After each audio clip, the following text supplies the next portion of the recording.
first video back at the Oxbow for the Oxbow Archive Revisited. I think this is number 11, I think.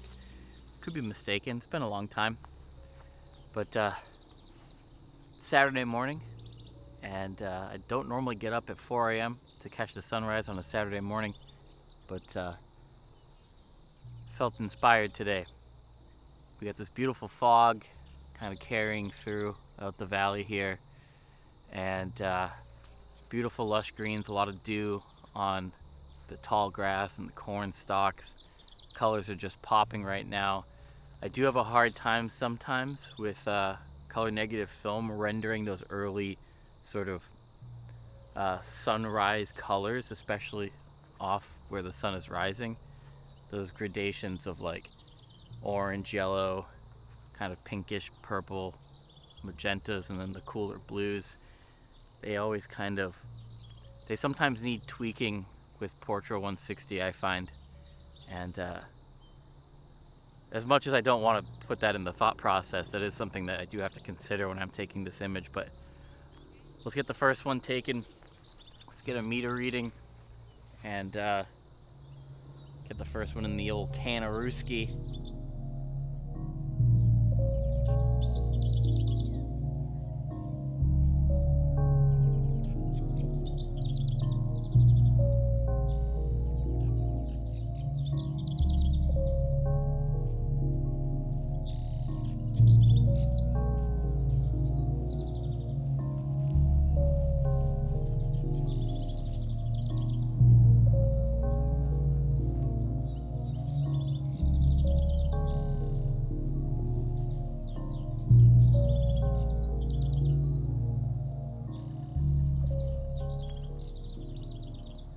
So I walked up just past the corn stalks over here, and over in this way there's a nice little path in between the corn stalks that, or the fields really, that kind of is a nice little divide, and fog is actually kind of moving over it, which is kind of cool.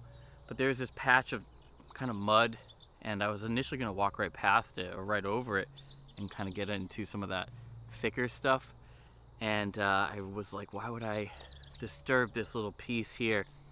Let me at least see if there's a composition, and then I can walk past it. But I do that sometimes where I'm just like treading through something and I'm like, wow, I should have waited to get that photo instead of just treading right through it, because now I can see footprints, and I don't know, it's just an annoying thing. But let's set up a composition.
Two in now. That's a heck of a start. I've been here for about 20 minutes. 2 shots. I like it. You guys see all that?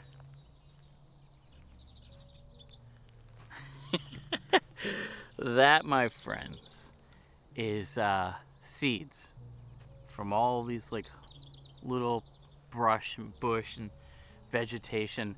As I'm trying to wander through it, I'm stirring up quite a number of mosquitoes that have been biting me.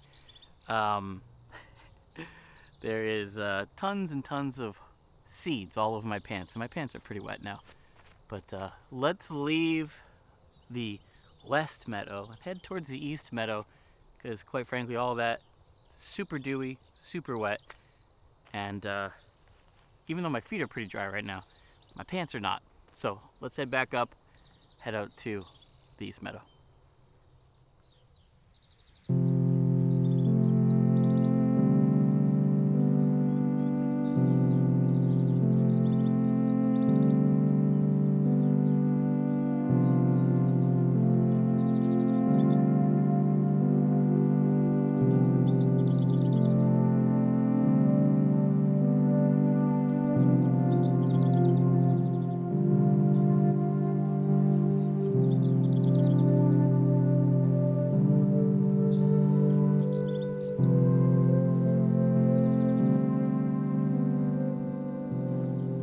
Recognize this spot. This is actually the scene of one of Joel Sternfeld's most famous photos in Oxbow archive.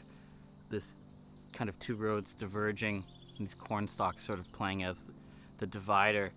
And for most of last year and the year before, they actually weren't planting corn out here. There were potatoes in this field. So it kind of just looked like two roads with like a mess of kind of that tannish orange color in the middle. So it wasn't a very clear divide. This year they planted corn back, and now you can really delineate the two lines. And I think it's worth taking a photo of, pay a little homage to somebody that I admire and respect a great deal in photography. And sunlight's just coming right up over the mountain over here, coming through these trees, beautiful orange light. We also have, unfortunately, some wildfires taking place in California, and that smoke is actually come on over to New England. It's giving us a little bit more haze and clarity in the sky, so might overexpose it a little bit because I think we're going to be okay in the higher highlights, the brighter highlights rather. I think ultimately it'll be okay, but I don't want to wait too long, so let's take it.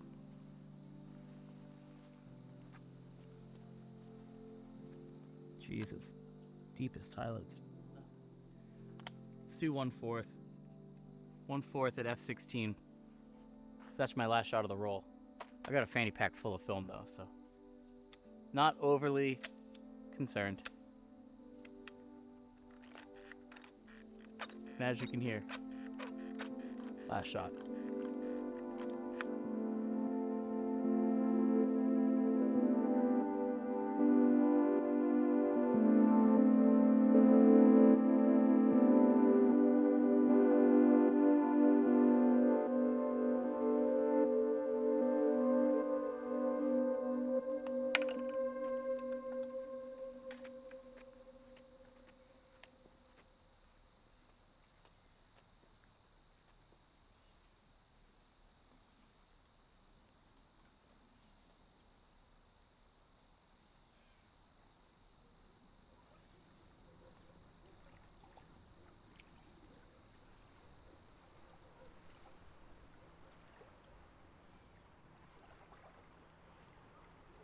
Man, the mayflies are mayflying.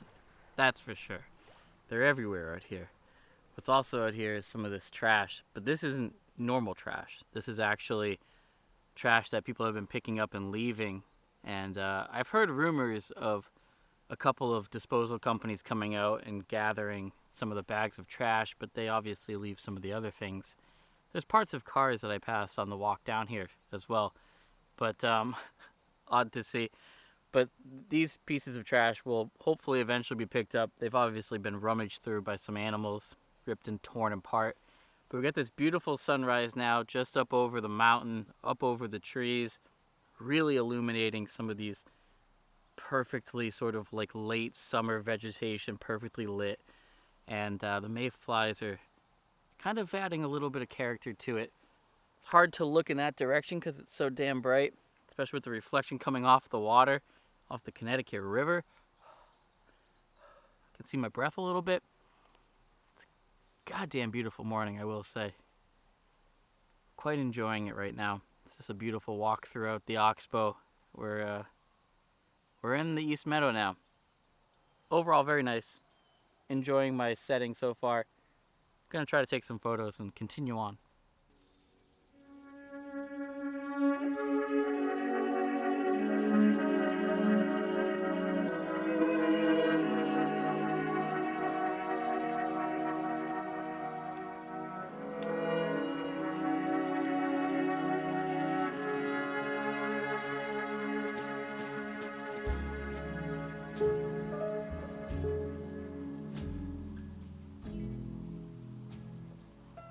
So as I'm walking through the Oxbow, there's this offshoot over here, and it is a kind of unofficial, impromptu gun range. People come out here and they shoot.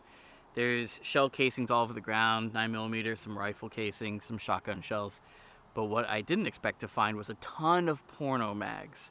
They're everywhere. And what's interesting is that they're right in the front of this path into these makeshift targets in the back. It's almost kind of like this warning as to what you're about to see. This sort of like, hey, don't come any further kind of ominous warning. Don't come any further, you're going to find all my porno. But it's so funny because that's the last thing you'd expect to see in this really nice landscape is a bunch of dirty magazines. But it reminds me of a story that my dad told me about a kid that he was friends with growing up who would hide dozens, stacks of porno mags in the woods because he was afraid his parents would find him. I guess at one point his dad found a bunch of porno mags under his bed and he beat the ever-loving hell out of him, which was normal back in the 60s and 70s. Not so much today, but he would hide them in the woods. And there is this sort of like weird idea of like that I'm working on with the photo is you're finding this kid's secret stash of porno mags hidden in the woods, and it feels a little dirty, a little childish, but also very kind of adult in a way with all these bullets. But it feels very sort of outlaw-y, and I kind of like it. And it's certainly worth taking a few photographs. I don't know if I'm allowed to show you those photographs, but some of the distance ones, like this one I just took over here of the entrance, I think it'll be fine. You can't really make out too many details, but I've gathered a couple of more just for the sake of documentation, nothing else. I just wanted to take a couple of pictures because it's just odd. You don't expect to see that.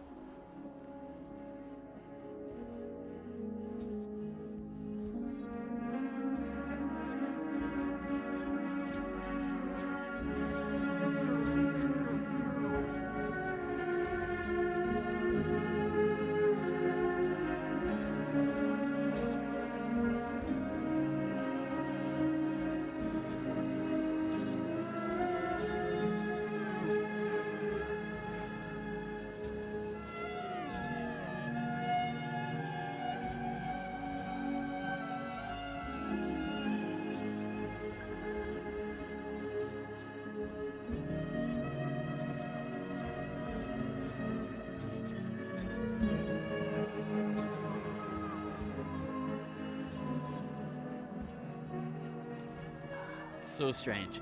So strange. I shot a couple of images there at the front, obviously with the GSW and some Portra 160, but I did one with the flash, and I'm not really sure how that's going to work because it's pretty bright out. And I've been using the flash quite a bit in broad daylight, and I kind of like the look of it. Kind of paparazzi-ish in a way. But for this scene, I'm just too far back, and I wanted to get more in, so I took another shot with natural lighting, no flash. 2 images of the front of this porno cave. That's what I'm referring to it as. Kind of crazy. But my friends, I think it's time to bid you adieu.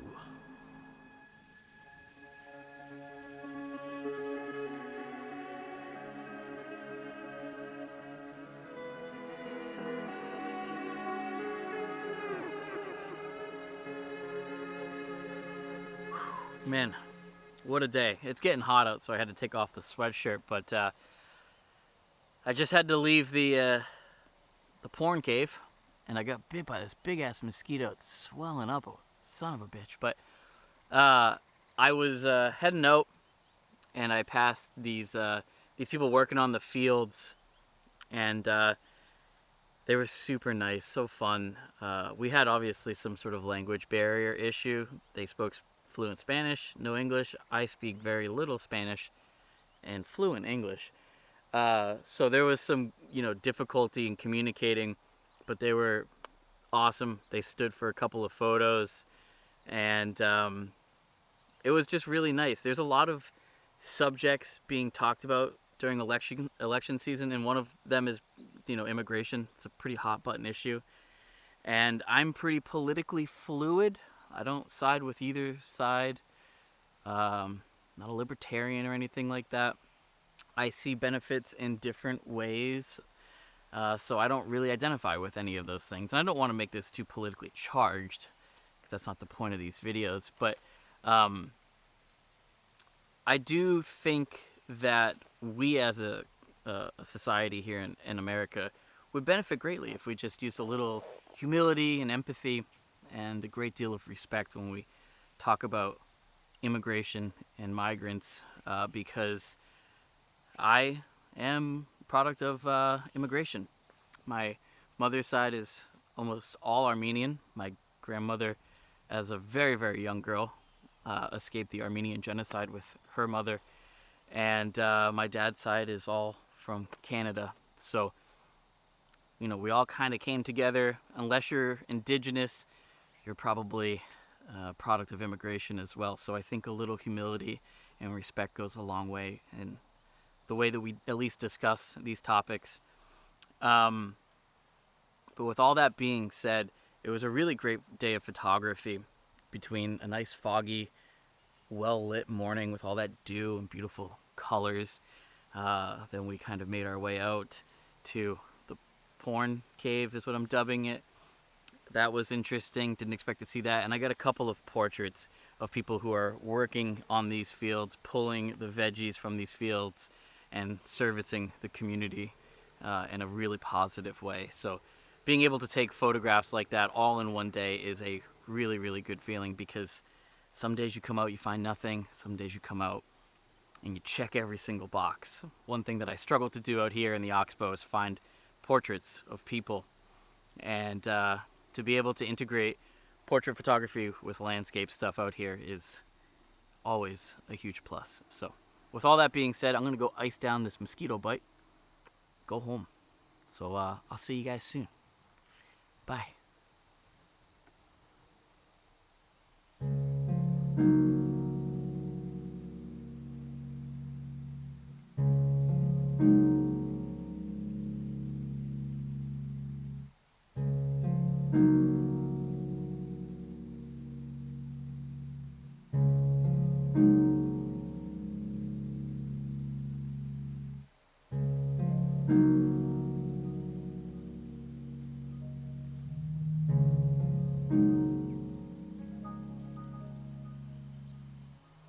I also had 2 beers last night, knowing that I was going to be waking up at 3:30 in the morning. I said to myself, I'm not going to drink tonight. Friday night, nah, I'm not going to drink. No big deal. Then we went to dinner, and I was like, I'm going to have a beer here. We went to go see Beetlejuice, and I was like, maybe I'll have a beer at the theater.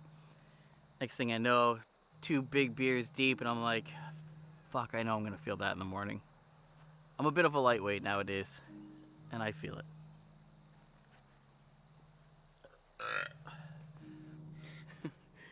I don't know if you can... Oh, shit. Hold on. So annoying. Can you guys see all that?